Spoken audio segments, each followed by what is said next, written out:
Hey, this is Tyler. And this is Meg. And today we're going to talk about Black Mirror Season 4.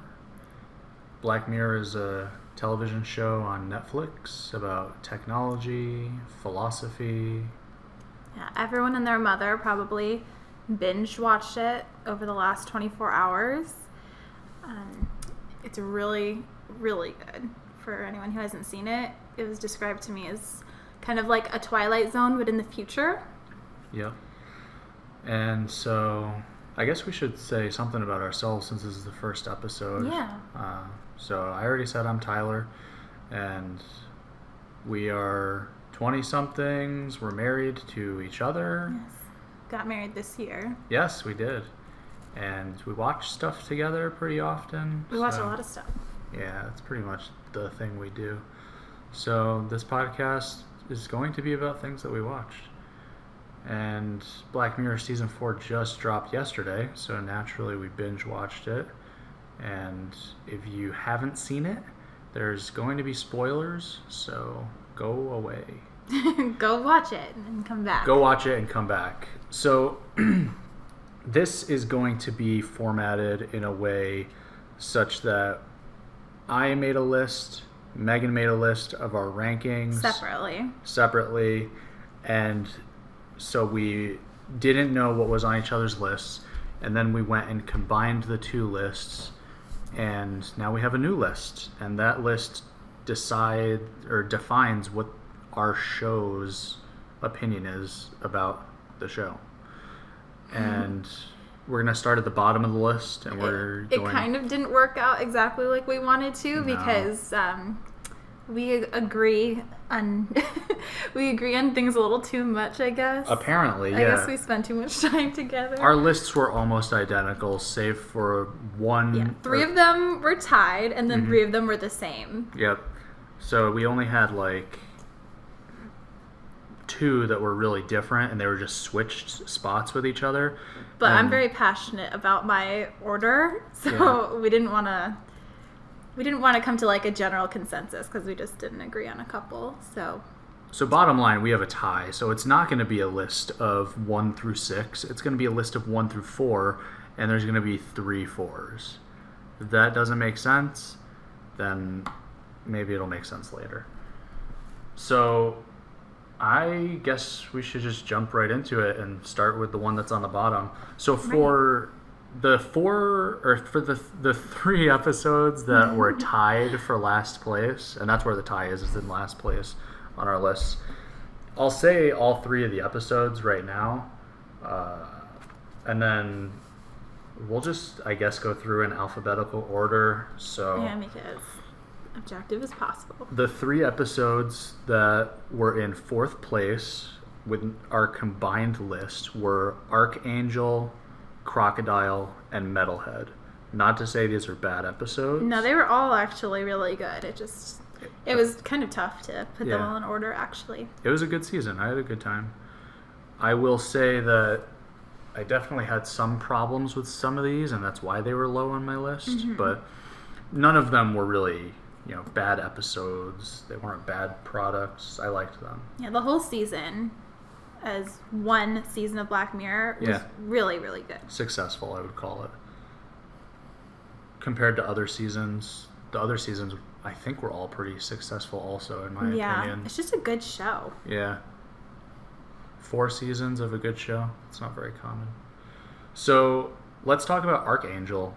Yeah. Archangel was the episode with the parental control app where the woman could watch everything that her daughter was doing as she was growing up, and for a portion of her daughter's childhood she had that parental blur block on. So anything that was deemed stressful was the image and the sound was blurred for the little girl. So things as extreme as violence, people getting killed, or something as simple as a dog barking was blurry to her. And I on my list had that at number 4, and Tyler had it at number 6. Yep, you're 4, my 6. So I guess I'll start because I liked it a little bit more. I'll say a couple of things that I liked about it. Yeah. So I really connected to a certain part of this episode, which was kind of like the mother's behavior. Yeah. I feel like could be masqueraded as like very loving and coming from a good place, but to me seemed like very malicious and narcissistic. Yeah, definitely. I have a long history with narcissistic personalities. Yeah. And it just like raised every red flag for me. Yeah.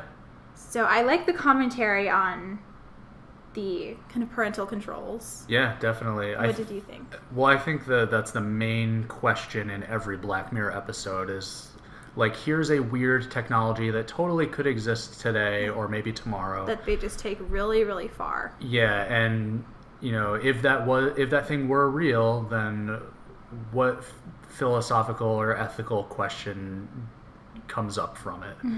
And so this one is, you know, if your parents have too much control over you, so much that like they put an implant into your head and they're able to control everything about your life, and they're able to see your location, see everything that you see, you know, be the ultimate helicopter mom. Yeah, that you made that comment before it even like went into the deep end. Yeah, because she is like a very neurotic helicopter mom from the moment that she's born. Yep.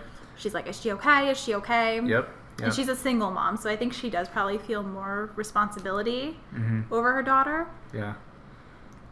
But one thing that really rubbed me the wrong way was the whole like censorship of anything harmful for her. What do you think? Is censorship good or bad? Well, I think that the things that she wasn't being able to see, like even something as like simple as a dog barking that like would kind of startle her. Like, you need to see things like that to be able to deal with them. You need to see stressful things to grow as a person. And you even see later on that she, like, likes the dog once the controls are taken down. Yeah. So it's just, like, she was missing out on so much, and she was an outcast because her mother was so overprotective and was, like, sheltering her from all of these things that you really need to learn to live with. So I think you made a good point when you said that this show takes an idea and it pushes it to the extreme to make a point. And the point that this one's making is maybe a few things, but mostly like, don't be a narcissistic helicopter mom. And she ends up pushing her daughter away because of it. She wanted to hold her so tight that it really drove her away. Yeah. So if we bring it back to reality, where we don't have the ability to, you know, see everything our kid sees and track their location and stuff, do you think the lesson, do you think the answer is still, you know, don't be a helicopter mom, or is it maybe be a little bit of a helicopter mom? What is the right way to be a parent? We're not parents, by the way, so we don't know. I don't know. I remember my mom told me, like, not too long ago, now that I'm in my 20s, I guess she can kind of like tell me things that she never told me before, but she said that she used to like go into my room when I was out and like search it for anything shady. I don't know if she ever found anything. Yeah. She never confronted me about anything. Yeah, I don't know if I have experience with this. I don't know if my parents ever really went through my stuff, or I feel like your parents gave you like way more leniency and privacy. Yeah. So we kind of come from different stances on that.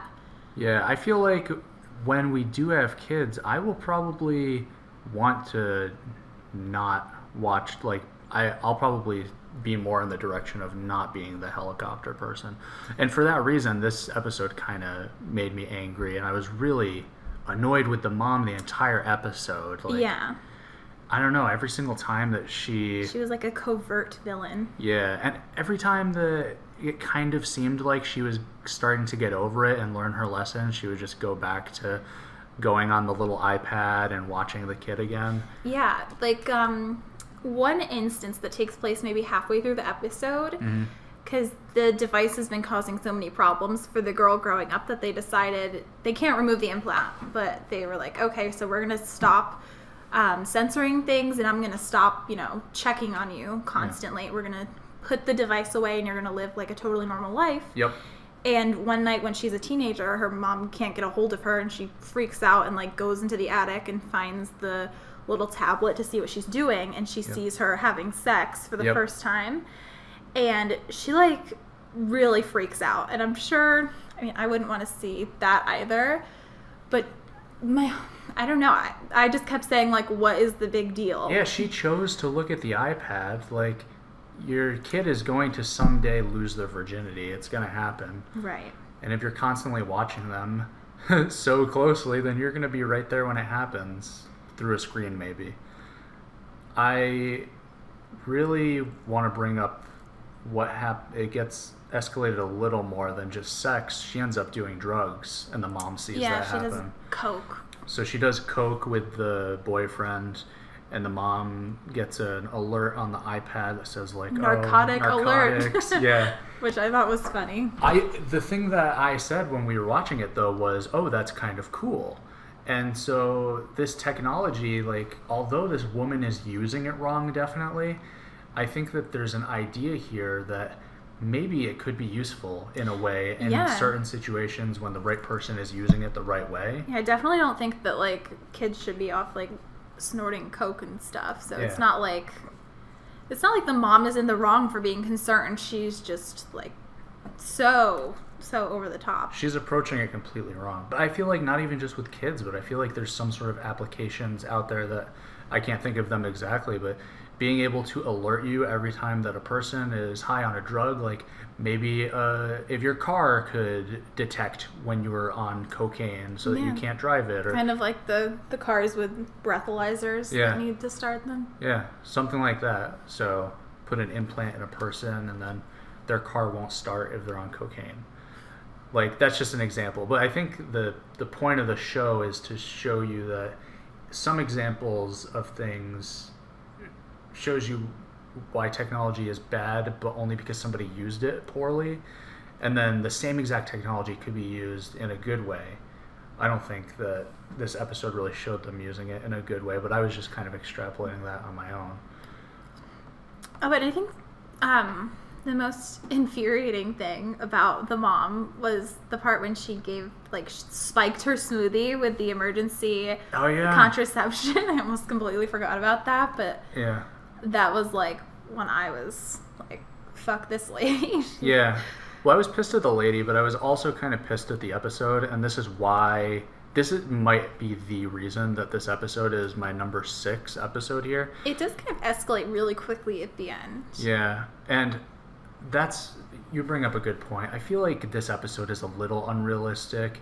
Some of the things that these characters do, it just doesn't feel real to me, and sometimes it feels like they're being a little too extreme, and I'm like, okay, this doesn't feel realistic. But you mentioned the pregnancy part.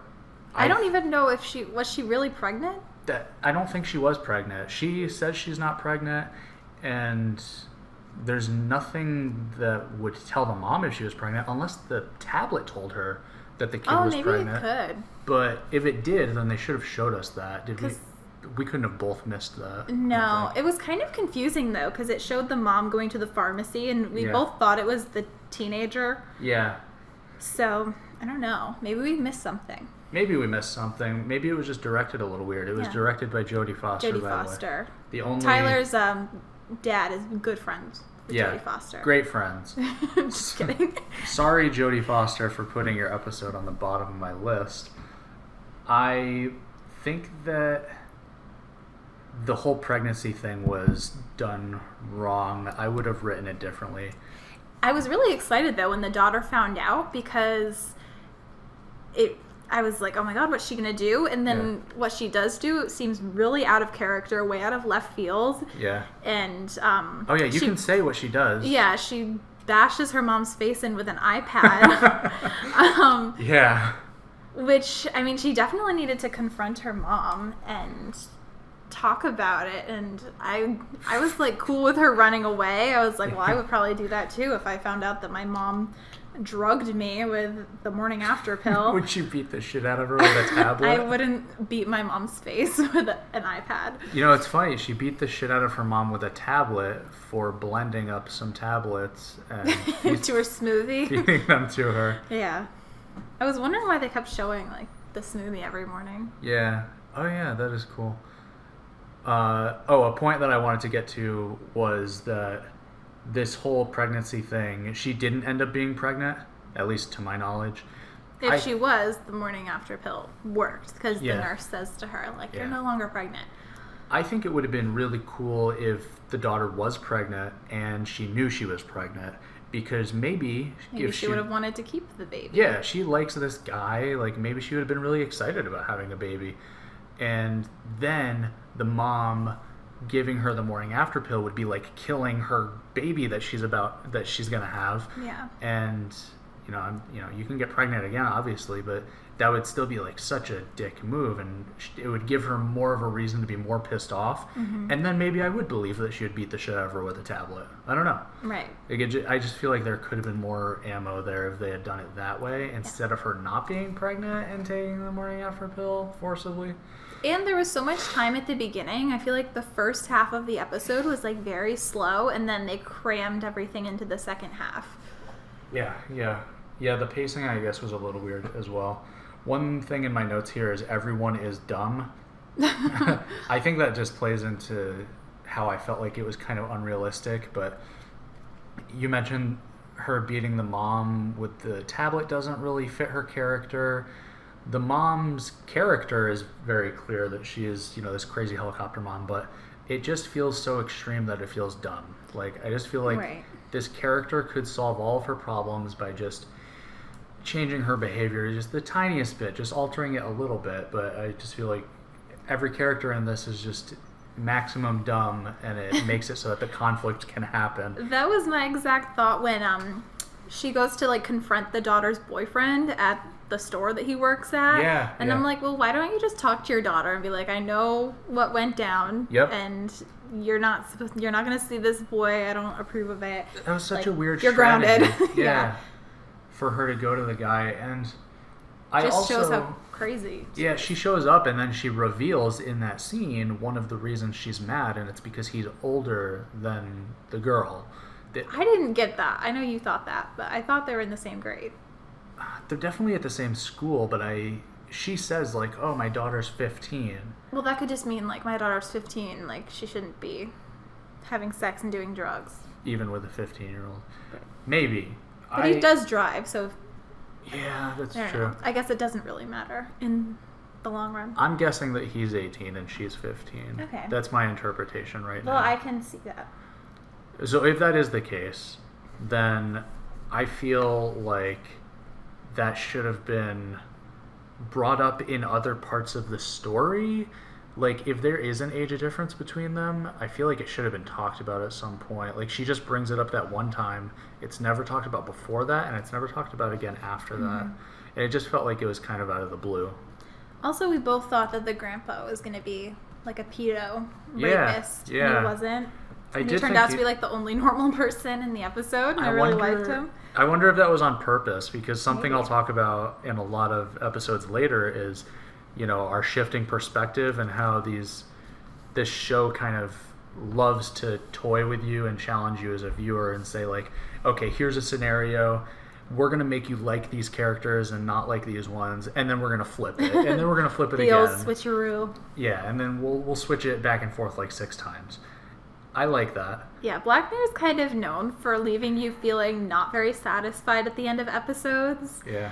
Having a little bit of sometimes bittersweet endings, or just bitter. Yeah, sometimes feeling exhausted. Yeah, emotionally and mentally done. This season, though, it's a good time to bring it up, is, I think, way more positive than the other seasons. I agree. It was kind of like an even split of happy and not so happy endings. There's a lot of happy to medium endings, in my opinion, in this season. Whereas the only one I can think before this season was San Junipero. Yeah. I think that's the only happy ending I've seen. Yeah, that one. one. I can remember. You know, that could be the reason why, because that episode, I think, might have won some awards, and people... Yeah, everyone loves that episode. Yeah, so... I like it, but it's definitely not in, like, my top. I think that might be the reason that they started to make it a little happier this season. Maybe they're like, oh, we'll have better viewership, or we'll win more awards if we have happy episodes. Yeah. And I mean, everyone is talking about this show. Everyone loves Black Mirror. Yeah. I like the happy endings, and I like the dreary, shitty endings too. Yeah. So, I don't know. I like that there's a little bit of a mix. I agree. Anything else that I wanted to say about Archangel? I don't think so. It was towards the bottom on ours. I wasn't like... Yeah. I didn't love it. I didn't hate it. Mm-hmm. Oh, you know, one thing that would be good to talk about real quick, and I don't know if maybe we should have talked about this earlier, but the way that you make this list, we didn't really talk about it. Like, I just said, go rank them from 1 to 6, and Megan went and did it, and then I went and did it. But people have different reasons why they rank different things. Yeah. And I actually wrote down my reasons. I was kind of thinking, let's call it rewatchability. I was thinking, like, how easily would I watch it again? Because some of these episodes of Black Mirror, I will watch it once, and this is with a lot of movies, like a movie like Requiem for a Dream, you watch it once, and it's like, yeah, I really did like it, but I don't know if I would get a lot out of watching it again. Right. And so that's something I was factoring in when I was ranking these. Was it actually technically good? Like, was the directing good? Was it, like, cohesive? This was a good example, this episode right here, of one that I think kind of missed a few points on that for me. And then another one we just talked about, feeling shitty or feeling good at the end of an episode. It's, did I feel something? Did they evoke some sort of emotion from me? I think we were supposed to feel shitty at the end of the episode, but I wasn't super affected at the end of Archangel? Right. I don't even really remember right now. Tell me what happens at the end of the episode again. After she beats her mom up with the tablet, she like runs away. Oh, and she just goes into a truck and then the episode's over, right? Yeah. Yeah, that didn't really do anything for me. I like the message that, you know, her mom like suffocated her because she wanted to keep her so close, and that actually is what pushed her away. Yeah. But yeah, I don't think I have anything else to say about it. Yeah, it didn't really hit me emotionally either. I don't really have much else to say about Archangel. But that was my number 6, and that was your number 4. That's right. And let's move on to the next one that is tied for 4th, which is Crocodile. Okay. This is an episode I'm very excited to talk about because although it's pretty low on my list, I wouldn't call it my lowest. I had it at number 6. Yeah, I wouldn't call it low because it's right smack dab in the middle of my list. Or wait, you can't have the middle with 6 items. It's okay. It was your 4, right? Yeah, so it's on the bottom half of my list and it's the very bottom of your list. But I'm actually excited to talk about it because this is one that totally does hit the how easily would I watch it again. I really feel like I would watch this again. Oh, really? Yeah, and I don't feel like this episode focused very much on the whole technology aspect of things. It was there, but it wasn't the focal point. Yeah, the woman who was kind of... The woman who was investigating that car accident? Yeah, and she was using this technology to interview people and kind of see into their mind. And the technology was to be able to see someone's memories, like on a screen. Yep. And that was a very cool idea, I think. I really liked the idea that it was showing exactly how they remembered it, so that it might not be exactly factual.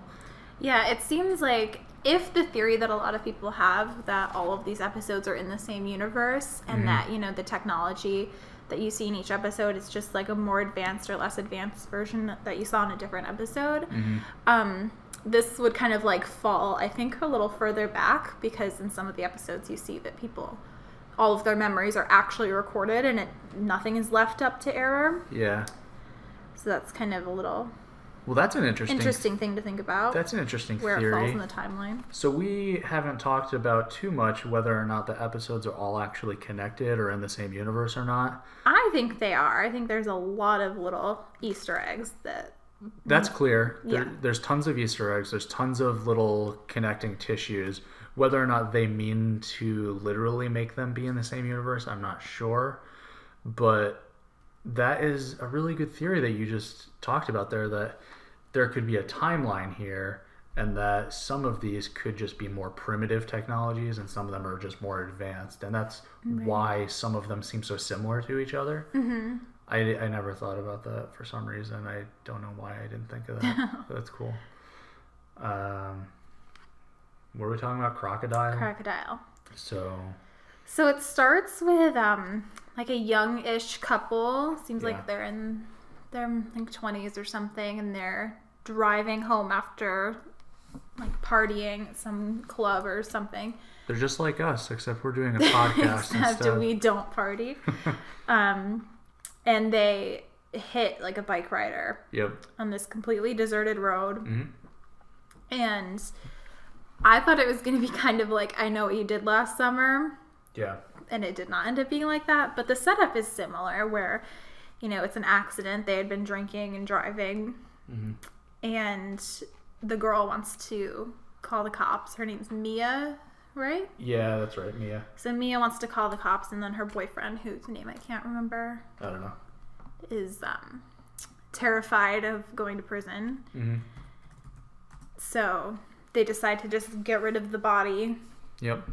And they like put it in a sleeping bag and then weigh it down and throw it in the river. Yep.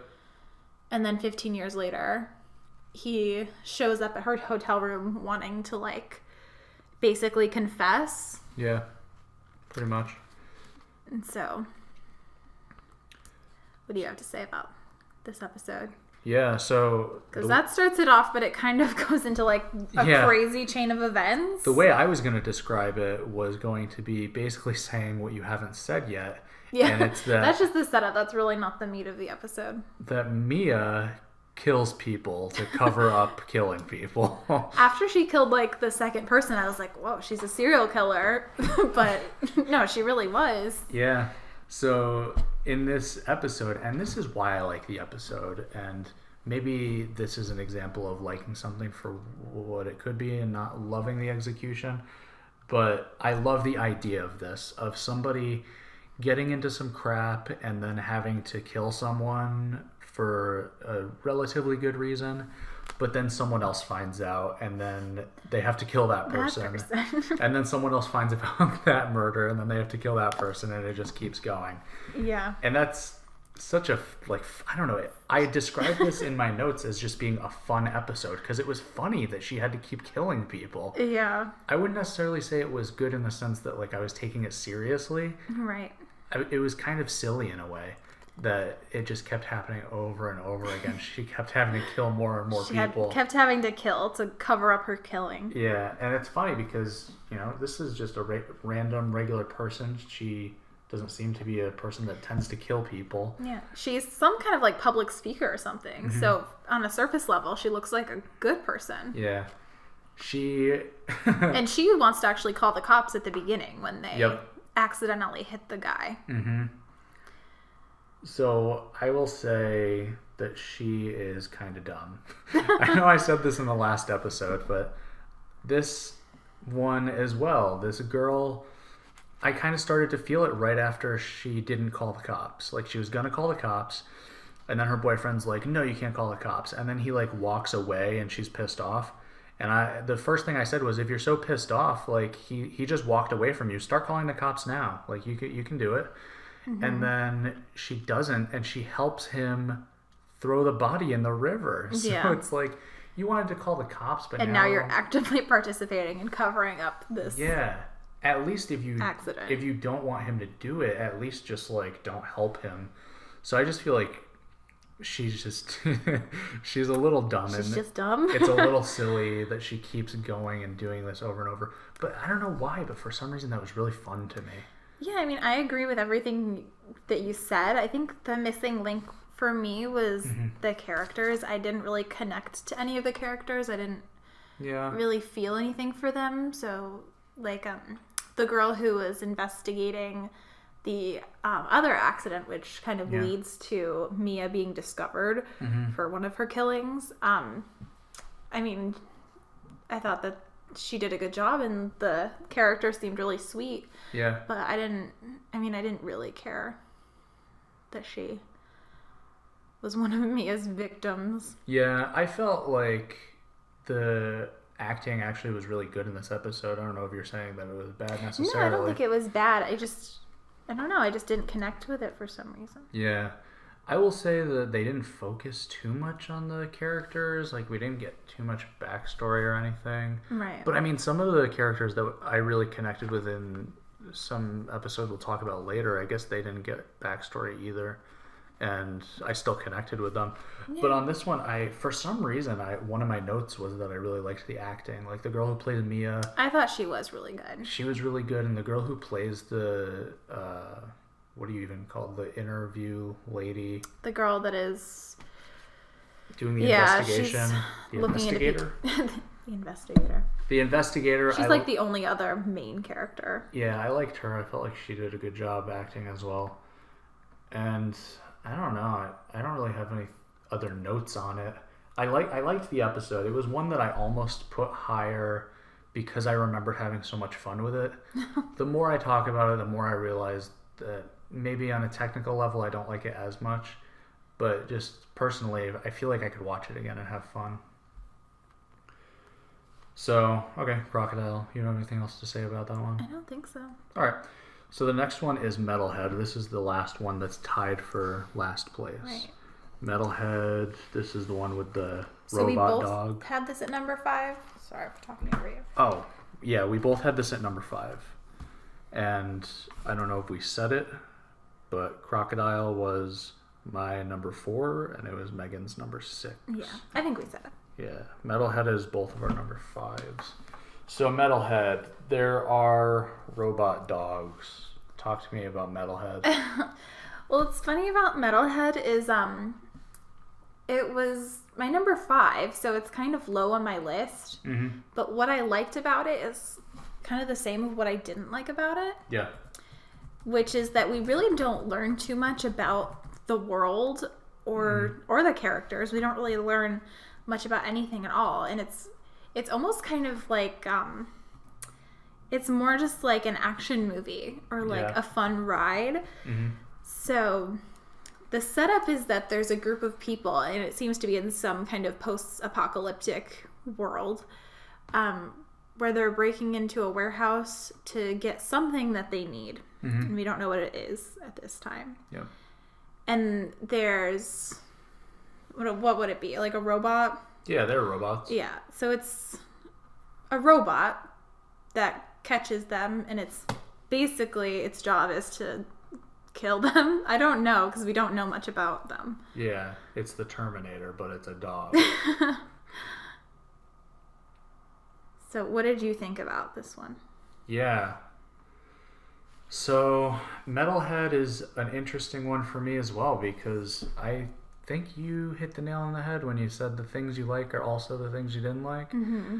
I love that this episode does not go into detail about the characters and the world. Yeah, I like that too. And then it's just like a snapshot of like a thing that happens in this world. My favorite world building is kind of implied world building, where it's like, oh, I can kind of grasp an idea of what the world is here without them literally telling me to my face. Show don't tell. And that's exciting to me. But also at the same time, it's not really what I was expecting from an episode of Black Mirror. Yeah, I don't think they've had any others like this. It reminded me a little bit of the Roach episode. Do you remember that one? Oh, yeah. Was that one in black and white? No, not that I know. Okay. This was in black and white. Well, that's an interesting thing as well, because I will say that I am a person that always interprets things. And so if you make a decision to make something black and white, I'm going to ask the question. Yeah. And you asked it while we were watching. Why? Why is it in black and white? And I hope that there was an actual reason and it wasn't just like a stylistic choice. Yeah. Not that that would be a bad thing, but... Yeah, I feel like Black Mirror is a show that prides itself on being really smart. So I feel like if it does anything, then there's got to be a reason behind it. Yeah, and maybe someone will uncover that reason. Yeah. I don't think we'll be the people to do that, because we don't really get that deep into things as much as we enjoy I don't know why. certain shows. Yeah, I mean, I would love to know the reason why it's in black and white, but I can't quite figure it out. It being in black and white kind of made me feel like I was more in that post-apocalyptic world, and something about it, I did like it, but I couldn't put my finger on why it was that way. Mm-hmm. And well, again, that kind of comes back to the first thing that we said. It's the positive and the That's negative good, of but not really having Yeah. everything laid out for you. Yeah. Which Black Mirror never lays everything out for you. You kind of have to uncover things as you go along. Yeah. But this, you don't really uncover much more. And this was the only episode that in my notes here, because I put a plus or a minus if my note was negative or positive. Mm-hmm. This was the only one where I put a plus sign / minus sign. Ooh. And that was for that I wanted more. And so I just said, like, it was really cool that they didn't explain everything, but I wanted so much more of this world. Like, I wanted to know more about what's going on in there. In my notes, I said that it was entertaining, but not as immersive as I wanted it to be. Yeah. So this episode has an ending, and the ending, I would say this time is bleak, but it's not bleak enough for me to care. Do you remember the ending with the teddy bear? Okay, I thought you were talking about when she kills herself. Okay, so... Yeah, no, I guess... Which you said you kind of saw coming, and I kind of did too. One thing in my notes here is that I predicted things, and I guess that's a positive and a negative as well, because it's cool to predict stuff, but pretty much the entire episode, I knew what the next thing that was going to happen was going to be. I knew when she was going to kill herself, and I knew that the thing that they were looking for the whole time was something insignificant. I didn't know if it was a teddy bear, but I knew it had to be something stupid, because that was going to be like their way of making us feel shitty, like, oh, they went through all of this and it was just over that. Like, they could have just not done it. But for some reason, it didn't hit me. I don't know why. Yeah, apparently, from what I gathered from it, they're in some kind of like group or colony. Mm-hmm. And there's like a little boy who's sick. Yep. And he lost his teddy bear. Yep. I don't know how they knew there would be teddy bears in that warehouse. I don't know. But we don't know a lot of things. But again, we don't know about this world. Yeah, they didn't explain a lot of things. The technology in this one is cool. I don't even know if the technology in this one really brings up a philosophical question, which is another reason this episode didn't really feel Black Mirror to me. I feel like this episode's technology was like, there are robot dogs, and they explode little pellets into you that track you. Yeah, I wonder if the question we should be asking is like, is this kind of like a Matrix type thing where the robots took over? Or are they just like something that's left over, like the small amount of people that seem to be left? If there's a small amount of people, are there also a small amount of robots? Yeah, and or are there they just tons like of running them? free because there's no one like to manage them? They seem like they were probably meant for some kind of like security purpose. Yeah. That's the vibe I got anyway. Something exploding a bunch of pellets like that feels very security-ish. Yeah.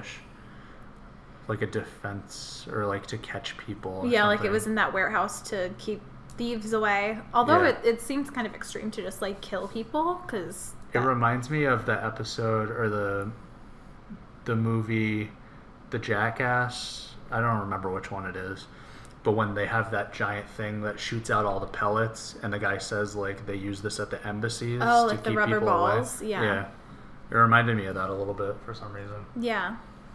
So it did. It just like spit out a bunch of shrapnel, and apparently it had trackers. Here's something I actually really liked about this episode, and every time I think about this, it makes me want to put the episode higher on my list. And it's the fact that the woman and the robot dog kept outsmarting each other. Yeah, it was a very like fun, fast-paced cat and mouse kind of thing. Yeah, that was really exciting for me when the robot dog put the knife in its hand. Yeah. And when the woman poured paint on the robot dog, that was cool to blind it. I did feel kind of defeated after she like went through all of that just to get like another tracker, and then like, you know, more of the same things were gonna come. Yeah, I kind of predicted that though. I knew when we were watching her and this one dog for so long, I was like, this thing has to end with us seeing tons of them. Yeah, because she knew what it was. Yeah. So they're obviously around. I knew that they were going to do that to try to make us feel shitty. And maybe the fact that I knew they were going to do that is why I didn't really care. Maybe. But I don't know. How did you feel when they were showing that shot of like all the different dogs running towards that building? I mean, I thought it was an interesting episode. I don't think it hit me as hard as like some of my favorites, like the entire history of you, where you just feel like sick at the end of the episode. Oh my god.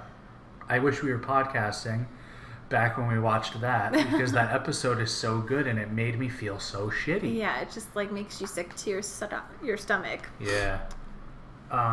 So I didn't feel like that, but I definitely was like, oh, yeah, that sucks for her. How are you feeling about our rankings now? Because I think we're almost done talking about Metalhead here, and I personally feel like these rankings are correct so far. I feel like those 3 episodes are pretty much the 3 bottom episodes, and they're kind of interchangeable with each other. I agree. I feel like if I tried to sit down and make my list again in like a month, they might be in like slightly different order, but still the same bottom 3 and the same top 3. Yeah, I feel like it's about correct. Yeah, and I feel like I kind of said the same thing for each one, where like I liked it, but I didn't connect with it as much as I did with other Black Mirror episodes. So if I repeated myself, it's because I feel pretty much the same about all 3 of these.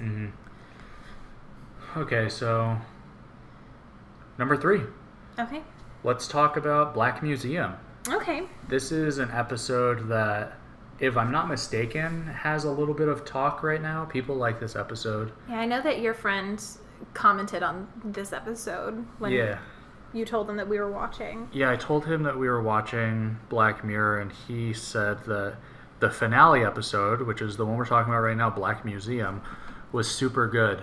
And maybe that was an expectation that I shouldn't have gone in with, but I left this episode fine. Like, it was good, but I didn't think it was amazing. And yeah, for me, I was really unsure if I was going to put Black Museum as my number 3 or my number 4, so I kept kind of going back and forth with that. So what was your 4 again? Was that Archangel? Archangel. So Archangel almost was your number 3. Yeah, I feel like it definitely belongs at number 4 now that we've talked about it. Yeah. But it was a close call for me. Okay. Between those 2. Yeah. But yeah, Black Museum, when we came away from watching it, it seemed like you really liked it. I did really like it. Yeah. I have more notes on Black Museum than any other episode. So. Black Museum was a pretty long episode. I think it was the second longest episode this season. I think USS Callister was longer. Oh, really? Yeah, I think Black Museum was like an hour and 10 minutes. Yeah. USS Callister was pretty long. I think it might have been longer, but they were about the same length. Okay.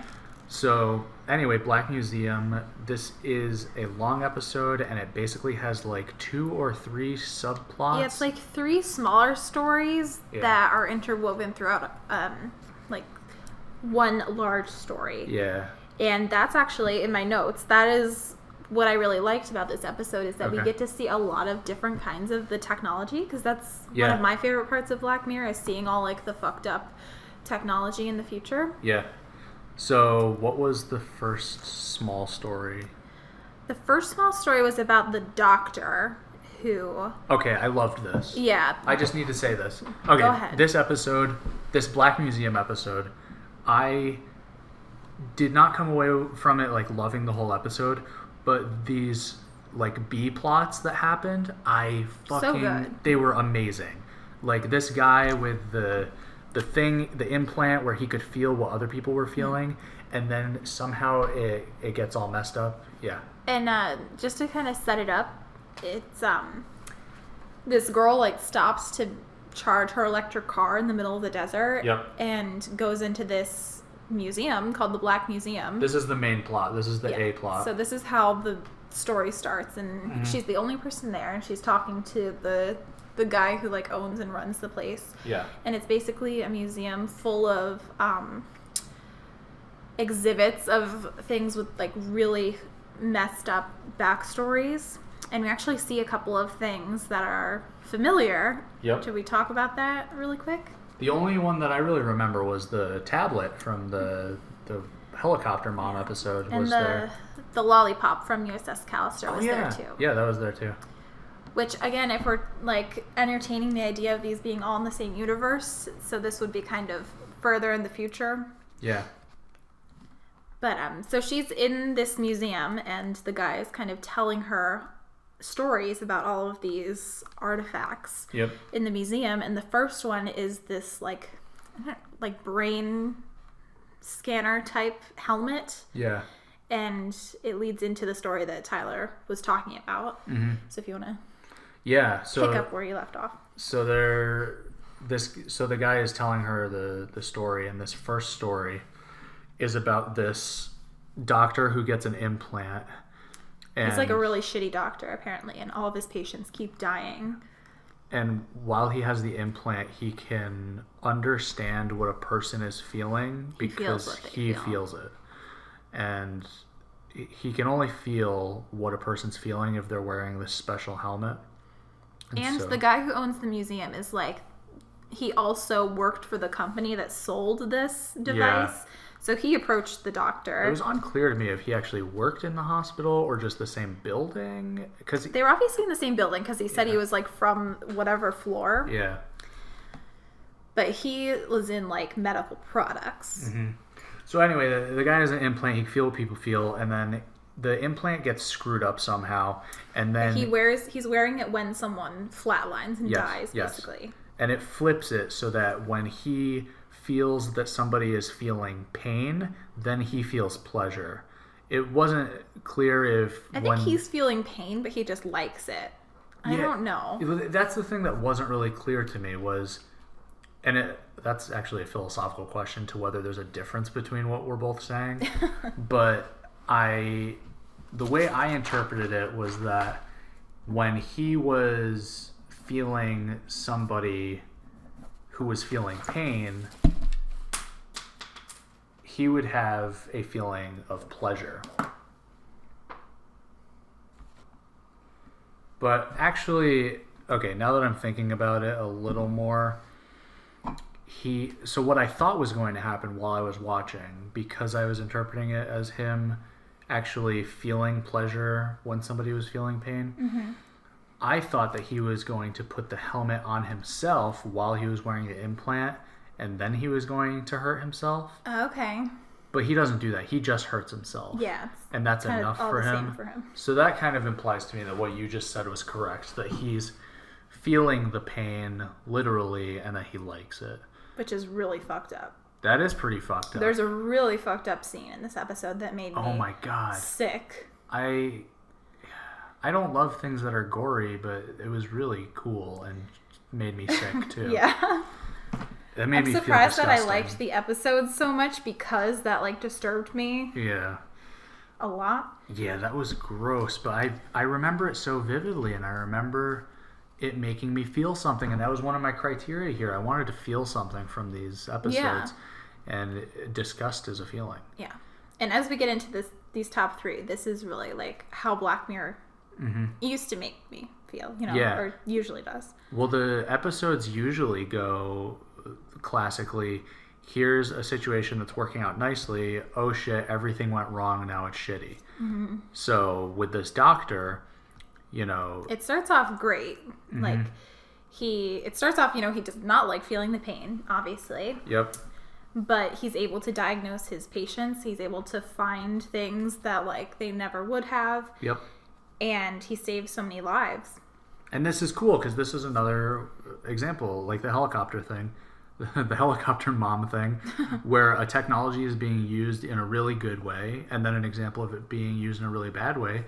And that's like a huge ethics question of, is a tool necessarily inherently bad, or is it only bad because of the person using it? Yeah. It's kind of funny that all of these technologies were given away for free to the people. Yeah. So, I don't know, that makes you kind of think that they know it's a little fucked up. Yeah. Yeah. It also makes you think, like, that it's kind of sketchy. Like, yeah. Oh my God, the guy that runs the museum is super sketchy. Yeah, so it's like a sketchy person comes up to you and says, well, We can put this thing in your brain. Free trial. And it's free. Free trials are always sketchy. Just like the grandfather says that in Archangel, remember? Yeah. She sets up the implant in the kid's head, and she's like, it's great, it's free. He's like, nothing's free. He's like, nothing's free. I think nothing's free might be the entire point what you should learn from this this episode or this season. The point of this season, maybe the whole show. Buyer beware. Yeah, nothing is free. Okay, so the doctor can feel pain and he likes it, and then he starts hurting himself, and then he hurts because he ends up getting loses his job. He gets kicked out of the hospital because he's just he's there at all hours, just getting off on patients' pain. Yep. They're like, okay, you gotta go. And so then he goes and kills a homeless guy to feel his pain. He tries to torture himself first, which is the really disgusting, fucked up scene. Yep. But it's just not doing it for him. Mm-hmm. Yeah, the guy explains why, but I don't really understand. It doesn't matter. I will say though that little sequence and just that idea, the technology idea and what ends up happening with it, I loved it. I had so much fun with the ride with that doctor guy. Yeah. And maybe I loved it so much because it felt like a little flashback to how Black Mirror's been in the past. Yeah. It was really dark. Yeah.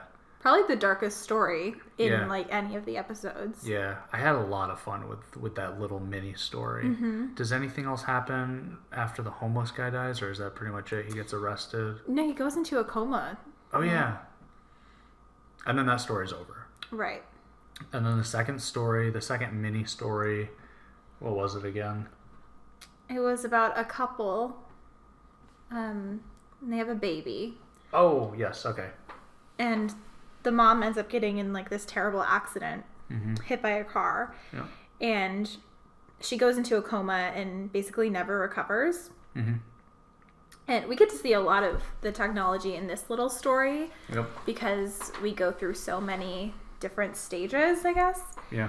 So when she's in a coma, she has some sort of device attached to her where she can answer yes or no questions, and they're approached by the same creepy guy from the museum. Yep.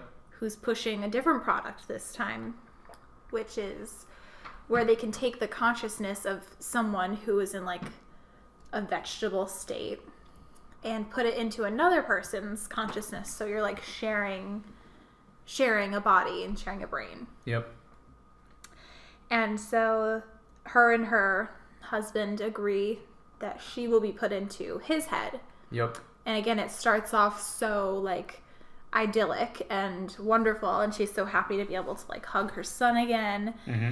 And the guy can talk to his wife. Yep. And then it slowly goes downhill to where they're not getting along, and they give the guy a little bit more control over her so that he's able to kind of put her on pause and not have to listen to her for a while. Yeah. Do you have any thoughts? The main thing that I'm thinking right now is that I can't figure out what the moral to this story is, because the technology they're using, obviously we learn really fast that it's a bad idea, but I'm wondering what the major theme is here. We get into a situation where this woman is stuck in her husband's head, but she has no agency. She can't do anything. She's just a passenger. Yeah, she's just a passenger. And then the husband he's able to do things, but he's constantly being, watched by her. And that's why their relationship, is fundamentally different than if they were actually two separate people. And so this relationship doesn't work. But is this as comparable to real life as the helicopter mom thing? What is this like? Definitely a little bit more removed from out there reality, because the technology is not anything like we have now. Yeah. But I think it does connect to our world today, because like, we're married, and I don't think I would want to share a body with you. Yeah. You know, we both need our own space sometimes. I bet you we would have answered that differently, though, when we first started dating. I think that the one of the points in this is that at first this works really well for them. Right. But then eventually they realize, like, oh my God, I do not need to be up this person's ass 24/7. It just doesn't work. Right. Maybe that's the point. I don't know. I don't know. But they end up, I mean, I get the impression that they kind of like break up, even though she's still living in his head, because they make an agreement that she'll only be like turned on the weekends to see their son, and he ends up dating someone else, and she is like just like not having this lady living in her new boyfriend's head. Yeah. So they go back and they talk to the guy again. What is his name from the museum and from all of these little stories? Boy. Rollo something. Yeah, Rollo. So they go back to Rollo, and he tells them about something else they can do if that's not working for them, which is to basically put her consciousness into an object. And in this case, it is like a stuffed monkey toy. Rollo Haynes. Rollo Haynes is his name. So they decided to do that, and they put her into this stuffed monkey that they give to the son, and so she can no longer actually communicate with anyone. Like before, she could talk to her husband because she was in his head. Yeah, but now she's in a monkey's head. Yeah. She could talk to the monkey, but it's just a stuffed monkey. It's just a monkey, but she does have two buttons: a happy button and a sad button. And when she's happy, if she presses the button, it says, what did it say? It says, like, monkey loves you or something like that. Monkey loves you, Monkey loves you. And then if she's sad, it says monkey needs a hug. Yeah. Okay. Here's actually a technology thing. They actually bring this up pretty shortly later in the episode. Because he says that they banned that because it was deemed like inhumane to only be able to express two emotions. Yeah, and then he said that the minimum was 5. And that's really interesting to me. And they didn't really delve deep into that at all. Like, it was just something he said really quickly. But I think that's really interesting to say that if you are not able to express yourself, that it's inhumane, and that there is some sort of a threshold, or that there's not a threshold for how much that should or should not be. I think that's really interesting. There could be some really good philosophical stuff going on with that idea. Yeah. That's actually really cool. I like that. Because 5 is funny, too. I think that was in there as a joke, because 5 as a minimum, I think, is way too little. Like, for us to do a podcast where all we could say were 5 different phrases, and we were just saying them back and forth to each other, that would be, I think, really terrible to listen to. But also inhumane. So I think that was probably in there as a joke for it to be 5 as the lower limit. Yeah, it's definitely still not very humane seeming. No. I like that. I forgot that was in that episode. Yeah. That story actually did strike a chord with me too, though, because thinking about being in that girl, Carrie, I think is her name. Yeah. Being in her position, that just seems like absolute hell. Who was Carrie? The girl and the monkey. Okay. Well, yeah, that's like being in absolute hell, and it's exactly like, to connect the episodes, the episode from a few seasons ago with the cookies. Yeah, White Christmas. No, I don't think I'm thinking of White Christmas. I'm thinking of the one where I think it's a woman that's put into a thing. Is it White Christmas? Yeah. Okay. Well, anyway. With John Hamm? Yeah. Love John Hamm. Okay, so I was remembering that woman was like going crazy in there when he was like speeding up the time and stuff. Yeah. Yeah, it was John Hamm. He was the one speeding it up. Okay. So, yeah, that would be terrible to have to be a cookie like that. Yeah, and that's kind of a theme in the USS Callister too, though. Yeah. We will get there. We'll talk about USS Callister at some point. We're just hitting an hour right now. Okay. We don't have a time limit for this, really. Maybe someday we will. And this is our first episode ever. So if anyone is listening to this, who are you? You're not listening to this. We're probably listening to this. Who are you? I'm no one. All right. Simmer down. Okay. So we're still talking about Black Museum. Did we finish the second subplot? We pretty much finished up the monkey woman. But Yeah. when we find out at the end of that little story that she's still in the monkey, I was Yeah. like, that's fucked up. I was thinking that was weird.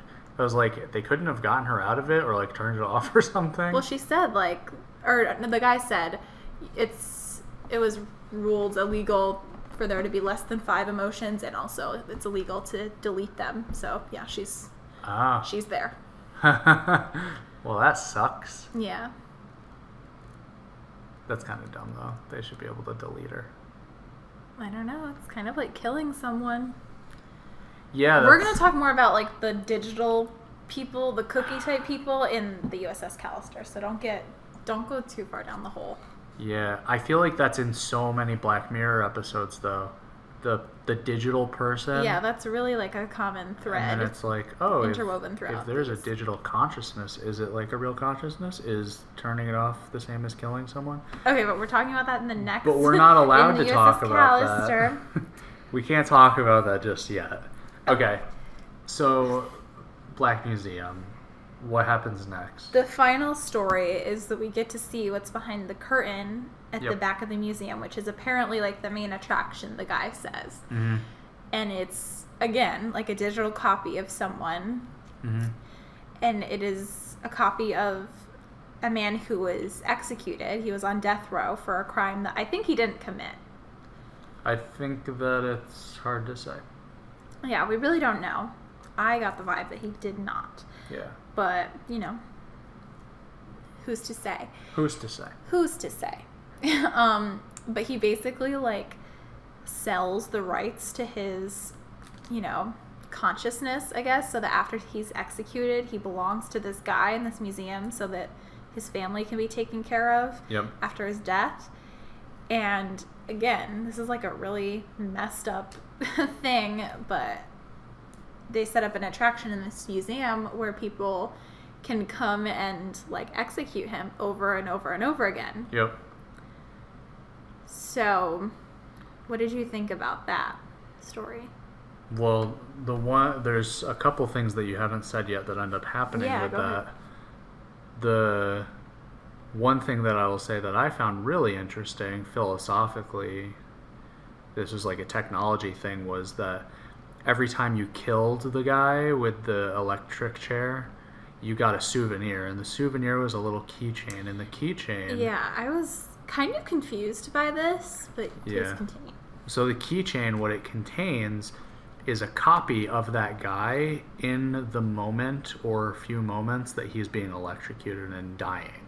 Yeah, and the guy says, like, always suffering constantly. Yeah. So it's like you have inside of a little keychain a person, and this is interesting too because it's like we think about people that killed and like got off and we are so mad about it, or we think about people that ended up getting the death penalty and you're mad about it, or you might even be mad that like they are free now and that they're not facing any more punishment.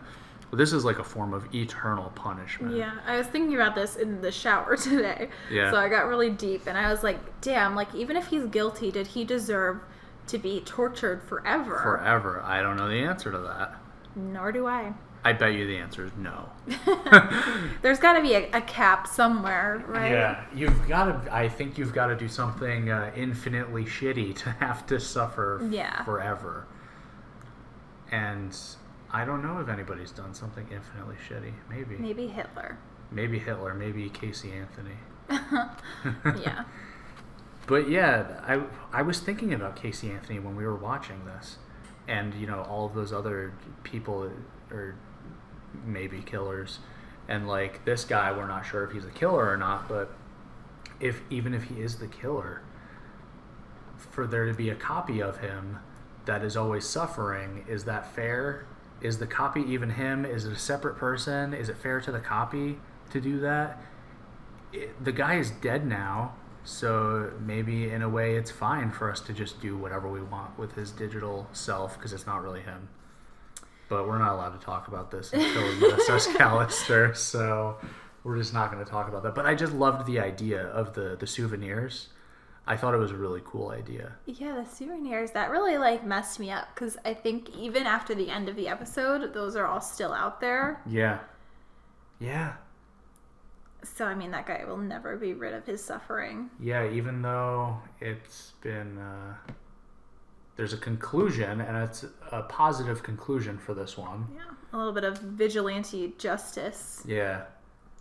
So even though that happens, there are still souvenirs out there of the guy suffering forever. Mm-hmm. I didn't think about that. That's interesting. Yeah. That was like the first thing I thought about. I was like, well, even though we kind of got a resolution, you know, I feel like that guy still got screwed. Yeah. So anyway, the ending of this A plot is that the girl who's been in the museum, actually this whole time, she's the daughter of the copy of the prisoner. Yep, she's the daughter of the prisoner, and she's pissed, so she wants to free her dad from this eternal torment. And he's like a vegetable now, basically, because he's been tortured for so long. So basically, long story short, she deletes him, and then she kills the museum curator guy. Well, she puts him inside of her dad's little whatever he is. Okay, yeah, so this is actually... I think we do have to talk about this. I can't just skim over this. No, say what you need to say. This combines a few different ideas. It combines like a ton of ideas, actually, but basically, if you remember when we were talking about the second B plot in this episode about the woman being inside of her husband's head and like living there, in this part at the end of the A plot, the girl puts this museum guy into her digital dad's head. So there's a digital copy of the museum guy inside of the digital dad's head. It's all very confusing. It's very like... meta's probably the wrong word, but it's very like layered. Yeah. There was also a meta moment earlier in the episode where Rolo mentions like something about binge watching, and that kind of like took me out of it for a second, but it was funny. It was funny. I don't know if I liked it though. Yeah, it kind of took me out of it. He even said miniseries. Yeah, like, go binge a miniseries. Like in the future, are there like still binge watching? Is that a thing? Yeah, and the fact that he said miniseries, like this is a 6-episode season of something. Like yeah, he's clearly talking about it's a little this. too self-referential, but that's neither here nor there. Yeah. But yeah, so she puts that guy into her digital dad, and then she kills the digital dad, which also kills the guy, and then she takes a souvenir of the guy somehow. And we learn that her mom is inside her head because her mom committed suicide when she found out what became of her husband. Yep. Yeah. So, I don't know. I felt satisfied at the end of this episode because the guy, Rolo, was such a creep. I even have that in my notes. I'm like, I hated him. They did a good job of making him really unlikable, and he had a part in all of these, like, not even deaths, but just, like, suffering of people. Yeah. It just seemed like a really bad guy, so I liked seeing him get his in the end. That's awesome. I think that I'm actually going to say something here you won't agree with. Say it. I did not care very much about the A plot of this story at all. I don't disagree. My favorite part of this episode was seeing all of the like smaller stories. So no, I don't think you're wrong. I didn't really, when we found out the twist that she is actually the daughter of the guy, I didn't really care that much. No, not a big deal. When we were introduced to that digital guy, also, I was like, this isn't even as exciting as the other smaller stories we just watched. And I don't know. That guy was a creep, but I just didn't care as much for some reason about this story as I did about the smaller stories that were going on in there. One thing I will say about this episode as a whole, yeah, I think this is like the most Black Mirror episode, if that makes sense. Like, it's the most quintessential Black Mirror episode. Black Museum. Yeah, it is. And it was like the finale, so I think they like really went all out for it, and that's probably why a lot of people are talking about it. So if you're ever wondering, like, oh, what's that Black Mirror all about, and you could only watch one episode from season 4, this is probably the one that would sum up Black Mirror as a whole the best, in my opinion. Yeah, no, I think that's pretty much accurate. All of the other episodes are pretty much hitting a part of what makes Black Mirror, but I think this one hits pretty much everything. All the ones that we've talked about up until this point have kind of been like diet Black Mirror. Yeah. This one's really heavy, really dark, and you get a lot of like the weird tech, which I think is one of the coolest parts. Yeah, for most of them I said like, oh, this had like cool tech, but for this one I put very cool tech. Oh, it got a very... Yeah, so this one did have a lot of ideas going on at once, and that was fun. Oh, and one thing I did really like at the end was that she takes the monkey with her from the museum, and the monkey says, "Monkey loves you." Like, she's really excited to be free, and that she killed that guy. Yeah. So I just liked that. I thought that was a fun moment. That was funny. I don't know. I still feel like somebody's got to delete her from that monkey. Poor Carrie. Oh my god. It's so hard to imagine what it would be like to be like eternally somewhere where you can't do something. And she can't die either, right? It never says, but I feel like she can't die. Carrie? Right. Well, deleting her is like killing her. Yeah, but she's not going to die naturally. Like, she's not going to get old in the monkey. Oh, right. No. I don't think so. Right. So she's there forever unless someone chooses to turn her off. Yep. Okay, so yeah, Black Museum. There's a lot of things I liked about it. I love that doctor plot. Yeah. Oh, and you noticed at the end of, in the credits, you noticed that there was some sort of acknowledgement that was a story that had already existed or something. Oh yeah, it said that it was a story written by Penn Jillette. I don't know the story. I'm not familiar. So maybe some people know the story already. Yeah. Seems like something that could have made its rounds on the internet. And that's cool though. Maybe we could look it up and read through it at some point. Yeah. But yeah, Black Museum.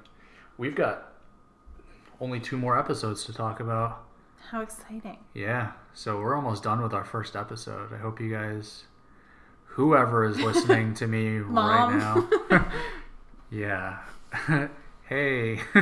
Maybe Jeremiah will listen to this. Yeah. Oh, he's going to listen. Hey, Jeremiah, thank you for my Christmas card. It was very nice. Hey, Jeremiah, guess what? I'm doing a podcast and you are not. I think my first guest is going to be Jeremiah. Yes, we're going to have to get him on the line. Then we can put featuring at the end. FEAT.Jeremiah. Our dog will probably be a guest at some point also. Yeah, maybe. If he can behave. No, he can't. But he can't, so you will never meet him. No. But his name is Figgy, and he's a Pomeranian. And we are obsessed with him. Yes, we are. So we didn't say the whole list. Like, they don't know which one is number 1 and which one's number 2 yet? No, I guess not. Okay. So this I is kind of... we should have been building up to it a little bit more than... Yeah, this should be... You won't even know. This should be exciting because they're going to find out what was number 1 when we say what was number 2. Should we talk about number 1 first or number 2? Well, let's just say them. I'm just going to say them right now. Let's just rip off the Band-Aid. Oh my god, that's what they do in the podcast that I watch. Oh. Okay. Number 2 is USS Callister, and number 1 is Hang the DJ. I love Hang the DJ. We're not going to talk about it just yet, but I will say that I bet you if anybody else makes a list like this, that's not going to be their number 1. I agree. I thought it would not be your number 1. It was my number 1. Yeah. And I thought that, I'm just like a sentimental bitch. But I guess you are too. I'm a little bit of a sentimental bitch sometimes. I feel like we were watching something recently where... Was that Black Mirror where somebody says that someone's a bitch and it's like funny? Oh, you know what? That's in Archangel, isn't it? I don't know what you're talking about.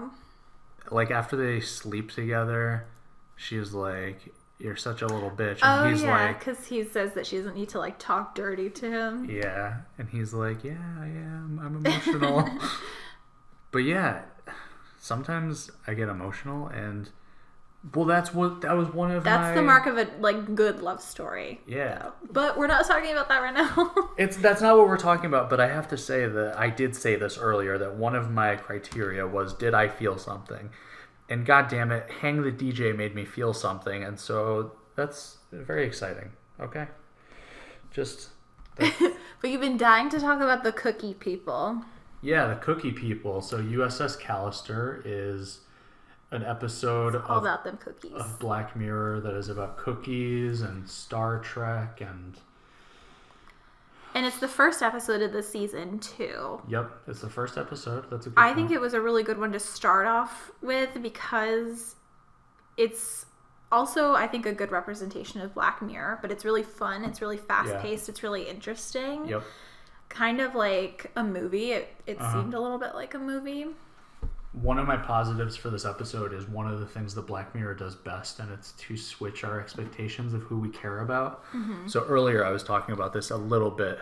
In this episode, we start out feeling sorry for the main character. I don't remember his name. I referenced him in my notes as Todd because it's Todd from Breaking Bad. Yeah. This guy's really good at... the actor is very good at playing like an unlikable character. Todd, and then we can call the other guy William. The Man in Black. Oh my god. Oh, I'm sorry. Spoiler alert. Okay. I'll go back and edit that out. Oh my god. Oh. He just works with the Man in Black. Okay. Stop. All right. No one is watching this or knows what we're talking about. I'm going to edit it out. You can't talk about this. Okay, we're back. I revealed a spoiler for a different show by accident. But we're back. Okay. So we are talking about USS Callister. This is about Star Trek, and this is about cookies. I think this is the only episode with, like, known actors, too. Oh, yeah. They seem to do that in every season. There's, like, an episode with, like, all unknowns, which I think is awesome. And then they have, like, some big names out of nowhere, which is also cool. But yeah. This one had a couple of people that I recognized. Did any other of these episodes have people I recognized? I don't think so. I didn't recognize them. Maybe there's an actor that we don't know. I felt like there was a chance that the girl in Black Museum was someone from something. I didn't recognize her at all. But Okay. And Jodie Foster directed one of them. That's kind of a person that people has she know. directed anything else? I was going to say that when we were first talking about Archangel. I think she's directed things. I don't know what, but I think she has. Okay. Yeah. USS Callister, I just keep saying it over and over. Why don't you say what it's about? So it is about this guy who is the software programmer. what is his title? Chief Technical Officer at like a video game company, a virtual reality video game company. Yep. And they pull the old switcheroo because at the beginning of the episode, he's a very sympathetic character, and like his boss is kind of shitty towards him, and there's a new girl in the office that he like obviously has a crush on, and he's like a little awkward around her, and you're like, oh geez, you know, this poor guy. Mm-hmm. But then they pull the old switcheroo because you find out that he has like his own private version of this game that he's modified to be like his favorite show, which is like a Star Trek kind of thing. Mm-hmm. And he puts copies of people that he usually doesn't like in there to basically be able to like torture forever. Pretty much, I think all of the people are people from work. Yeah. I feel like all of the ones except the new girl he doesn't like. And I think he puts the new girl in there because he has like a crush on her. Yeah. And he basically goes in there and like acts out his favorite space adventure show. Yep. And everyone in there has pretty much accepted their fate, that they just have to live in this reality and they're going to be treated really bad and they just kind of play along. Mm-hmm. But the new girl, like, really wants to find a way out and fight back against Todd. Yeah. I really liked also that they kept flipping our expectations, because you mentioned that at the beginning Todd is sympathetic. We are like, oh, this poor guy.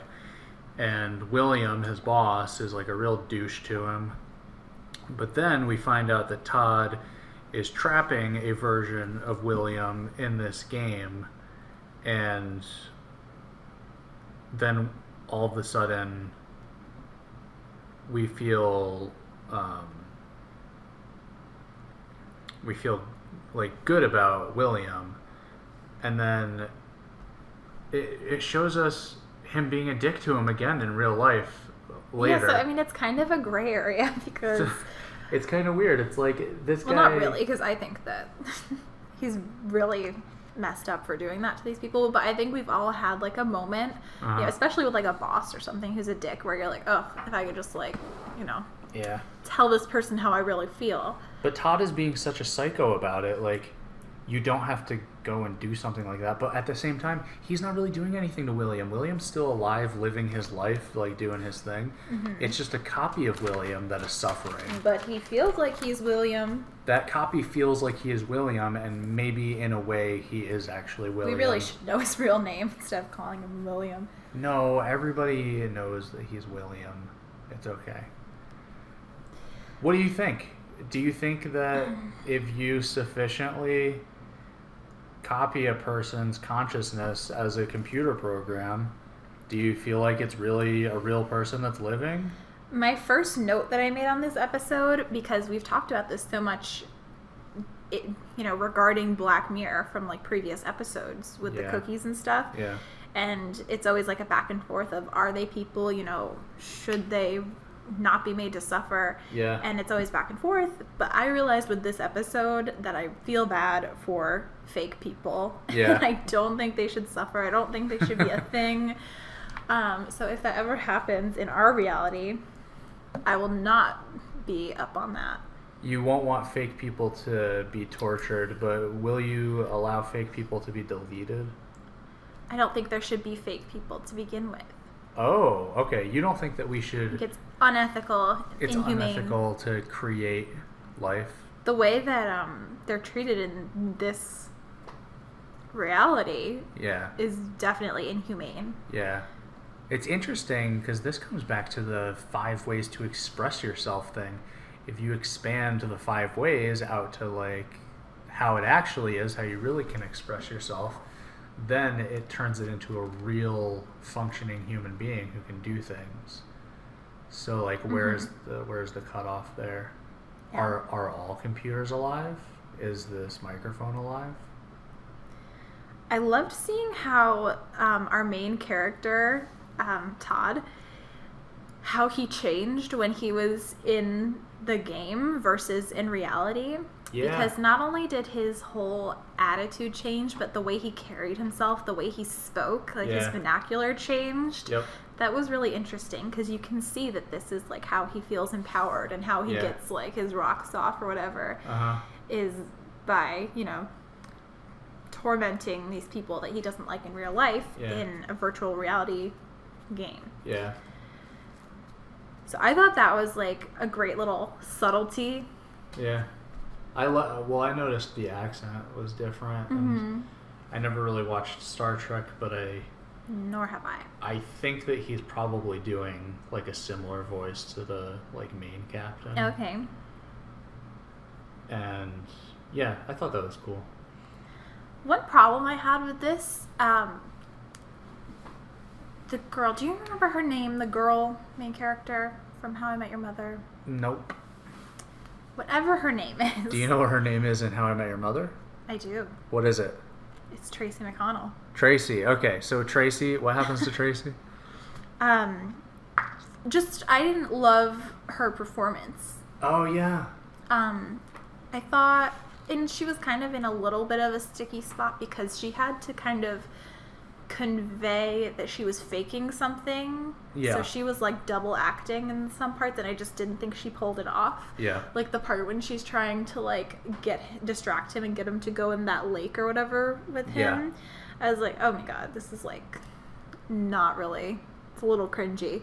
Did you think she was like, if it was real, did you think that she was acting in a way where he would have noticed that she was being suspicious? I feel like if that was actually happening and she was really acting exactly like she was in the show, he would be like, oh, what are you up to? Because she was acting so suspicious. Yeah, that's how I felt too. That's why I kind of said that. And it just kind of took me out of it a little bit, because I'm like, any normal person would like notice that she's acting really weird. Yeah. I will say some of the things I did not like about this episode. I didn't really like the ending with the Aaron Paul cameo. I like Aaron Paul. Speaking of Breaking Bad. I like Aaron Paul and I like the cameo, but the whole part where like they run into some guy and I don't know, he was like, I'm the king of space. I don't know, something about that was just kind of like lame. Yeah, to me. I liked the ending, like leading up to that. It was just like literally the last like 30 seconds were kind of like, well, what was the point of that? Just to like have Aaron Paul's voice. Yeah. Because it's kind of a happy ending, because they beat him. Yep. And they're still trapped in the game, but they're like free, and they're still alive technically. I swore that they were going to do something where they somehow got out of the game, but maybe. Yeah, that would be kind of weird, because they are already out of the game as their human counterparts. Yeah. I also thought it was kind of not really believable that they got the girl to blackmail herself into helping. Yeah. That was just a little odd, because... Well, I was excited when she first did the blackmail thing. It didn't work. And I was like, yes, this is awesome. Now this is going to be, like, A, realistic, because it totally wouldn't work. And B, it's going to be... I'm sorry. The first thing they did was not blackmail. She just, like, sent She just her a tries to message. contact herself in the real world, and it doesn't work. When that doesn't work, I got really excited about the episode. I was like, okay, this is going to turn into a downward spiral from here. This episode's going to be amazing. Yeah. But it actually goes down and then it comes back up. Right. And it's fine. Like, I'm okay with it, I guess. But... That girl would never go to her new boss's house and break and enter and steal shit from his mini fridge. No, I'm sorry. yeah. I don't care how racy your nudes are. That would not happen. It felt unrealistic, and I was hoping that the nudes were something else other than just nudes. We don't see them, so... Yeah. No, we do. Some of them. Yeah, I was hoping that there was something like really fucked up with the pictures. Yeah. This whole episode, I was waiting for something really fucked up to happen. Maybe they could have done another switcheroo, and she was actually a bad person. Yeah. This is the first episode, which is why I have all of these expectations. And expectations are always what kill me in things. Because I have the expectation that something shitty is going to happen. And so when it doesn't, I'm like, what the fuck, Black Mirror? Why did you not do the shitty thing? You let me down. So... I don't know. I mean, I liked the episode. I just said, that I was going to say a few things I didn't like. Yeah. I mean, it was our number 2. We obviously liked it, but nothing's perfect. The plot with the guy with William's kid and the lollipop, I actually didn't really care that much about, but I think you liked it. I actually wasn't that invested in the little kid. No. I'm sorry. I felt like that was a part where I could tell that they were trying to get me invested. And... they were trying to make me care more about that character than some of the other characters. But I just didn't really care that much about... Like, I know we just talked about these virtual people being real and it being bad to torture them. But I just didn't care about him putting the kid in there over and over and sending him into hyperspace. I guess also it wasn't that sad for him to send him out of the airlock. Maybe they could have done something more fucked up to the kid. You know? I feel like it would have been more sad if he like kept him there, so that he was suffering in this virtual reality too. Yeah. But I don't know. Food for thought. Yeah, just killing him over and over doesn't really do anything. I think he only killed him once. Really? Yeah. And he said he would do it, every time that that guy misbehaved. Yeah. I wish we knew the names of all these people so we weren't calling them William. fake names or that guy. William, Todd, and Tracy, was it? Yeah. Yeah. Well, USS Callister, pretty good episode. I had fun with it. I would watch it again right now. I would watch it. It's definitely one of the most rewatchable ones. Yeah. It's kind of like a movie, you know, like just a fun ride. Yeah, it was fun. That one has a happy ending because they escape him. It has... I also thought it was really funny when she said, like, stealing my pussy is my breaking point or something. Yeah, that was funny. Oh, do you want to talk about how I thought she was going to have a vagina? Yeah. Because they talk about how they all don't have their genitals anymore. Uh-huh. And I was like, oh, she's going to look and she's going to have a vagina because he wants to, like, bang her. Because you have the expectation that this is going to be really shitty because it's Black Mirror. So you were like, oh, this is the twist. She's going to have a vagina and he's going to rape the shit out of her. It's dark. I guess that was too dark for this new season. Yeah. It was a happier season for some reason. Definitely more lighthearted. Yeah. Did anybody get raped in any of the Black Mirror seasons? People get tortured and killed. I don't know if anybody got raped. No one likes watching rape. No. I mean... Don't say anything. Okay. So, do you have anything else to say about USS Callister? I don't think so. I think it was a really great note to start the season off on. Yeah. And when we finished that episode, I was like really pumped up for the rest of the season. Yeah. And I feel like I didn't get that feeling again until the 4th episode, which is the next one we're going to talk about, our favorite. Yeah. So, yeah, I think this definitely deserves to be at number 2. Yeah. Cool. It's weird. We have our top 3 are at the beginning, end, and very middle of the season. Oh, yeah? Maybe they did that on purpose because they knew they were the strong episodes, so they kind of like spaced them out. 1,000,000% they did that. Yeah.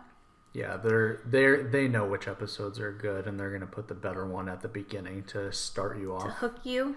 Yeah. And then they keep you going with that middle high. Yeah. And then they end it on a good note. Now that is just a theory, but I would guess that they're very aware of which ones are going to do well with audiences before they release them. I agree. And I haven't watched like any reviews or anything for this yet. Have you? Not really, no. No. So I don't have like any other person's thoughts in my head about Black Mirror. Maybe somebody else out there hates Hang the DJ and they don't have it at number 1 and they have it at number 7. Maybe. And there's only 6, so they must have really hated it. Yeah. They put it at 7. That's a lot of hate. But hey, it has a happy ending, so it doesn't even belong in Black Mirror. So maybe it doesn't belong on the list. But it's a good time.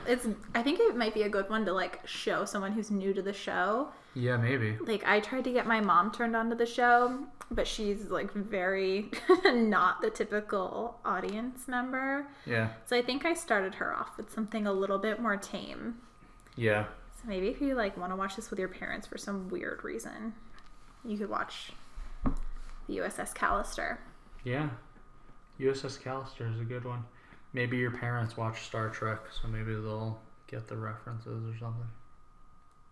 They probably won't understand anything though. I guess we talked a little bit about the digital people.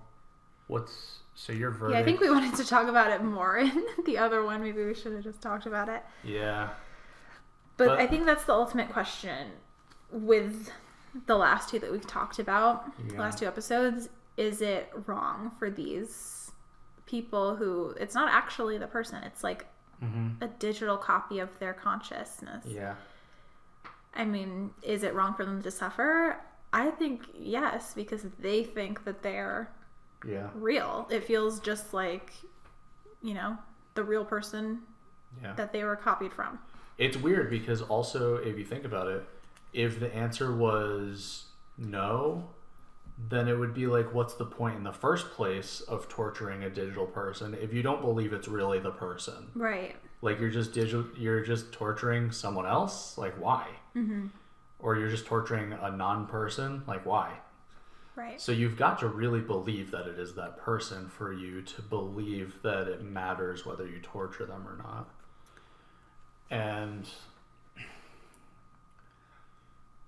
Yeah, it's hard, but I feel like it's a question that might have to be answered kind of soon as artificial intelligence is getting more and more sophisticated as we speak.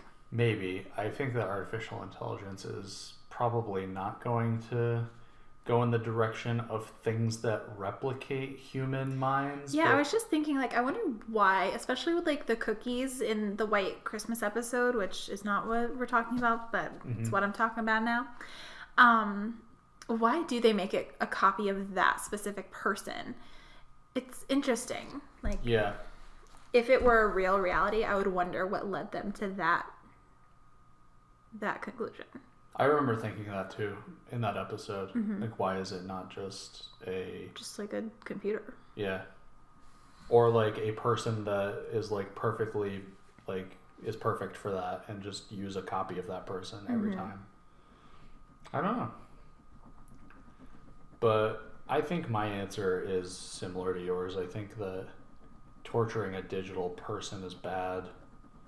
And I think that I don't think we're really going to have to face that probably anytime soon. But yeah, I think I would say that it's bad, and I would say that it counts as life, in my opinion. Because if you can't really tell the difference, like if it quacks like a duck, then it might as well be a duck. So yeah, I mean, that's my answer. It's kind of a boring answer, I guess, but I say yes. No, I agree with you. Yes, the digital people are real people, and animals are real, and they're alive too. So be nice to the animals. I think most people hopefully know to be good to animals. A lot of people don't know that. All right, well, let's not talk about that because that's sad. That's sad, and that's not in any of these episodes. That could totally be a Black Mirror thing that's talked about. That would be really upsetting. Animal cruelty. I think they probably would not do an episode about that. It's a little too far. I mean, they do have that episode with the guy fucking the pig. Yeah, they don't really focus on the pig, though, at all in the episode. No, I think Maybe they, they like, drug the pig. Yeah. That's the first episode of Black Mirror ever. Yeah. I don't really care for that episode that much. I remember, like, being blown away when I saw it, and I was like, oh my god, this show is so fucked up and interesting. And then, like, when you watch the next few, you're like, oh, like, these are better. Yeah. Yeah, I'm surprised that they started with that one. So maybe my theory's wrong. Maybe they don't know which ones are good. Who knows? Should we talk about our favorite? Do you have anything else to say about USS Callister? No, I've got nothing else to say except that Todd, the actor that plays him, was amazing. He was really good. He was so good in the episode. I can't believe I almost forgot to say it. I really loved him in this episode. Yeah. Good work, Todd. Yeah. Way to go there, Todd. My dad is really good friends with Jodie Foster, and I'm really good friends with Todd.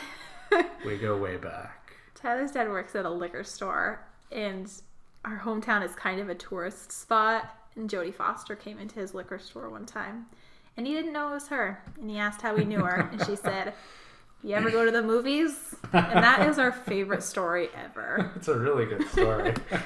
You ever go to the movies? You should have your dad as a guest on our podcast. Oh my god, he would have such a following. We would get so many viewers. Oh my gosh. But oh my god, he said that when Jodie Foster came to the liquor store, that he knew her from something. He recognized her, but he wasn't couldn't sure place it. what. And that's what he said to her too. You know, when like, you run into Jodie Foster and you just can't. He was like, "Do I know you from somewhere?" Oh my god, he's such a goofy guy. Yeah, goofy. So, number 1, Hang the DJ. This was episode, I don't know, it doesn't matter, of season 4, I think? Yeah, I think you're right. Episode 4 of season 4 of Black Mirror, Hang the DJ. This is an episode about a dating app, kind of, but you're like forced to use it, and it tells you that you have to be with that person for a certain amount of time, and the amount of time is randomized, and it's using... It takes like the guesswork out of dating, so it sets you up. Yep. It's kind of like a blind date, but they They set up living quarters for you. Yep. You, it's like this really kind of small seeming community. Like there's like one restaurant and they all kind of do stuff together. Like there's all these group activities of like people in the program. And you can be set up with someone for only a few hours or for years. And it starts off with these two people. I think I actually remember their names. I have their names written down. Okay. Is it Frank? Yes. And what's her name? Amy. Amy. I knew it started with an A. I was going to say Allie. Frank and Amy. Frank and Amy. So it's their first time each, like in the system. It's their first date. Yep. And they check their expiration, so how long they're going to be together, and they only have 12 hours together. So they go out to dinner, and then they go back to their little like house that they get, even though they're only together for 12 hours. And they have like a really strong connection, and you can kind of tell like from the get-go that they have really like good chemistry. They don't have sex, even though they both like kind of want to. And then their 12 hours are up, and they go their separate ways, and they go into different relationships. And then like a year later, they're paired up again. Do you want to interject anything? I'm just kind of like explaining the plot.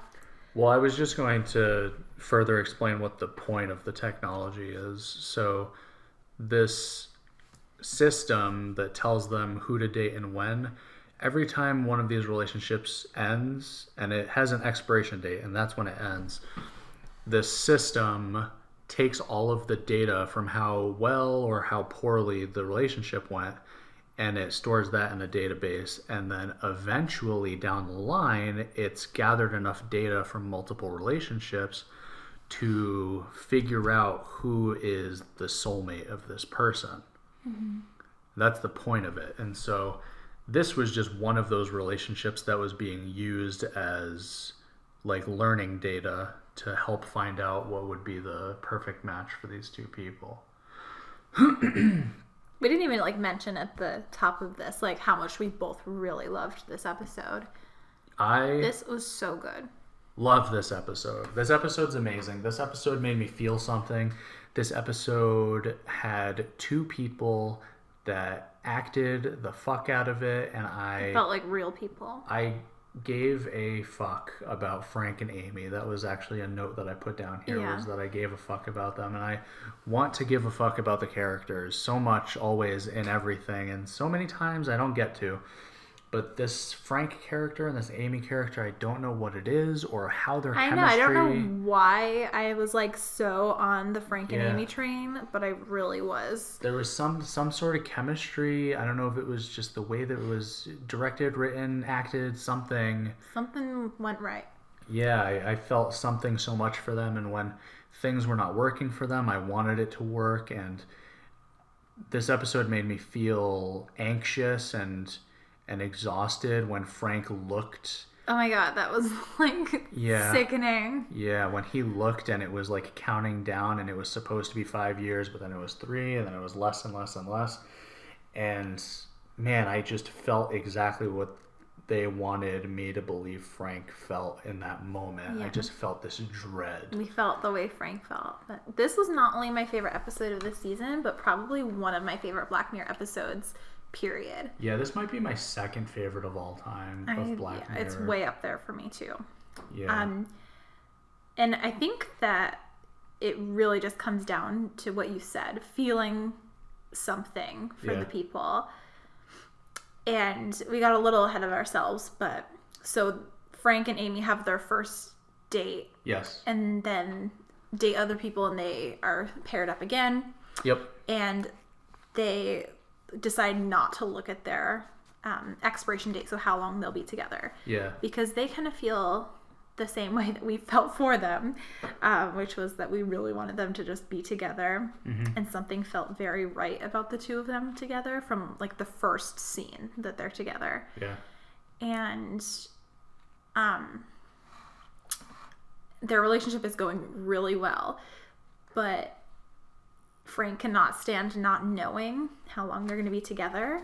So he looks, even though they like agreed not to. Yeah. And this like affects how long they're going to be together. Yep. So like Tyler was saying, when he looks, at first it says they're going to be together for 5 years, and then it starts going down and down and down because he looked. Yeah. And I was so sad for him. Yeah. To the point where now they only have 1 day left. Yep. And I was like, well, they can just stay together anyway. But they couldn't. I thought they were doing something really cool for a second while the thing was counting down, but I don't think this is exactly what was happening. But I thought they were doing something where it was like him looking at it was changing the future. So it was like changing what it was estimating because like she was going to be more and more pissed at him. I think that I got that same vibe. That's what I thought was happening at first, but then the thing started talking to him and it was saying like that it was going to keep going down. And when you learn like the very end what kind of is all happening, it kind of changes things a little bit. Yeah. But we'll get to that. Yeah, I think we're going to get to that in a second because I don't have much else to say other than this one has a happy ending. Oh my God, I cried. I could not believe how invested I was in these people. Yeah, I was really happy.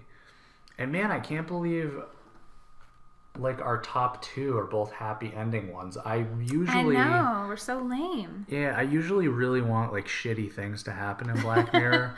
That's like, I don't know, it's why I like the show kind of. It's because it makes you feel something. It's different too, you know. But this one had an episode that made me feel something really strongly, but it was also positive. And that's cool. Maybe that's even better. Maybe it's equally better. Maybe. I don't know. Leave a comment down below what you think. Oh my God. Don't do Mom it. and Jeremiah. Don't leave a comment, please. Okay. So, what else is there to say? I fucking love this episode, though. I hate that I can't, like, articulate everything that I'm feeling about it, because I have so much feeling about it, but I don't really have much to say, which you know is what's really the worst? frustrating. We had a lot to say about the ones that are low on the list. I know, I was thinking that, too. It's so much easier to talk about things you don't like. Yeah, I think that means we're negative people. Well, victims, aren't we all? Maybe we need to make this podcast about things we don't like, since it's so easy to talk about like things Chris. that we don't like. Yes, like Chris. Okay. Hang the DJ was really good. Say what happens at the end. Okay. So after what we just talked about, when their relationship expiration date goes lower and lower to the point where they only have 1 day left together, and he tells her that he looked and that's why it lowered, and they're both so upset and she's so mad at him for looking. And he says that they should just like leave. And it's weird because neither of them have memories of before they were in this place.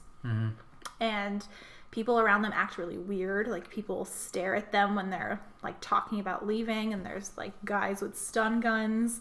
So it's obviously some sort of like weird situation going on. Yeah, they're being forced to stay within this system. Yeah. So, and they say, you know, they can't leave like they want to because they don't know what's outside of the walls around the city. So they end up breaking up and go their separate ways, and they date other people. I thought the scene where he's having sex with some other girl talking about Amy was really good. Yeah. What else? Oh, and then they both find out that they're going to be matched with like their soulmate the next day. Yep. And leave the little facility that they're living in. And they get to have like one final goodbye with whoever they want, and they choose each other. And they decide to leave. Is that a plot hole? What if one of them chose that person and then they chose a different person? Well, I guess there would just be two goodbyes then. I mean, spoiler alert, obviously. But I think everything was kind of predetermined, you know? Don't you think? What do you mean? I think that... Well, let me finish this first. So, basically, they decide they want to run away together. They both talk about how they feel like they've known each other before, how they feel like this has all happened before. Yeah. And how it feels like they're being tested. So they're able to escape, and like everyone like freezes. Yep. So you're like, whoa, what's going on? Yep. And then when they scale the wall, it reveals that they are in some sort of like dating app that tests people's compatibility. Yep. And they were 99.8% compatible. Mm-hmm. So they like escaped the city together 998 times out of 1,000. Mm-hmm. And then it like goes out into the real world where they're both at some party or something, and they see on their phones that they are a 99.8% match. Mm-hmm. And they basically just like look at each other and then walk towards each other, and then the episode ends. Yep. So basically everything we saw wasn't real. It was kind of... simulated? Yeah, just a simulation of... It was one simulation out of 1,000 simulations. Right. So, I don't know. Do you think everything in the app was predetermined to see if they would like run away together? Or do you think it was all up to chance? I don't know if I understand the question. Well, how about this? You tell me what you thought of the whole concept of the app. I thought it was awesome. I loved when we learned that they were one simulation out of 1,000 simulations, and that was where the 99.8% number came from. Mm-hmm. I thought that was amazing. I loved the idea that... I did too. The whole thing we just watched was just like one part of... almost like so unimportant, but yet it felt so important. Yeah. That it was one part of some entire like chunk of data that was like aggregated into like a final number, and that like in their reality, in real life, all she did was just like open the app and like point at him or whatever, like I don't know what they were doing, and it, you know, did all that simulation in, I'm assuming, like practically an instant, and then just gave her a number, and like that was it. Like she's happy about this number, right? Right. She has no clue about what actually happened inside of there, though. That's cool. So yeah, the real people, even though we've seen them go through all of this throughout the whole episode, they have not even met in the real world. So I thought that was cool, and you can kind of like gather that they're going to go on to have a life together. There's at least a 99.8% chance that they'll do that. Yeah, so I thought the technology was really cool. I don't still know if I understood your predeterminism question. Don't worry about it. Okay. You sure? I don't think I can really articulate what I'm trying to say. Okay. Well, Hang the DJ was good. It made me sad. And Really happy. Happy, sad. Yeah. Yeah. I like that episode. I like the season. Let's talk about the season. Was it a good season? I think it was a good season. I think it was a great season. I think even the weaker episodes are still a lot of fun to watch. They still raise a lot of questions, and there's a lot of interesting food for thought. Yeah.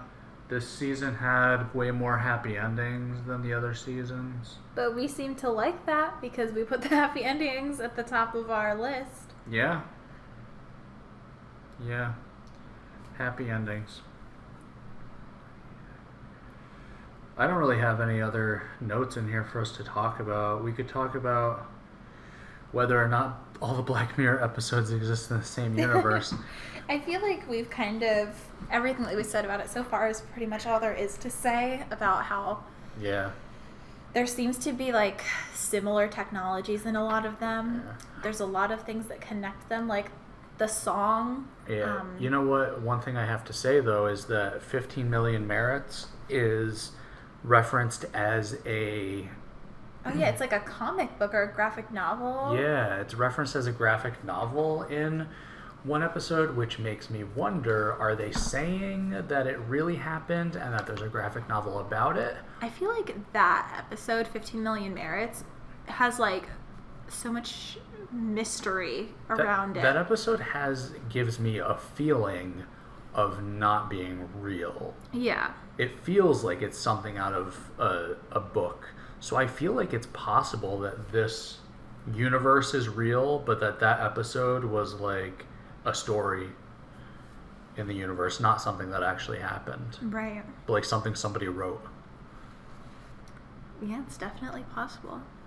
Yeah. I don't think we'll ever get answers to a lot of the questions in Black Mirror, which is a good thing. I don't know if that theory actually holds, though, what I just said, because they reference that show a lot, like the talent show that they go on, Hot Shot. Yeah, they reference that a lot. And they reference, what was like the porn show that the guy makes? Oh, yeah, Wraith Babes. Isn't that in this season somewhere? Mm-hmm. So, it's really... And the song is everywhere. It's in like more episodes than it isn't. Yeah. What is the deal with that song? I don't know. I like it. Mm-hmm. I don't know what it means. But I like it too. Okay. Well, we are 4 to 5 minutes away from 2 hours here. Wow. I think even Jeremiah won't watch this long. No, I don't think so. Well, anyway, if you are still listening, I am sorry. And we will see you next time. Do you have anything else? No, just if anyone actually listened to this, that is crazy. And what's up? Yeah, what's up? On that note of what's up, goodbye. Peace out. All right, peace.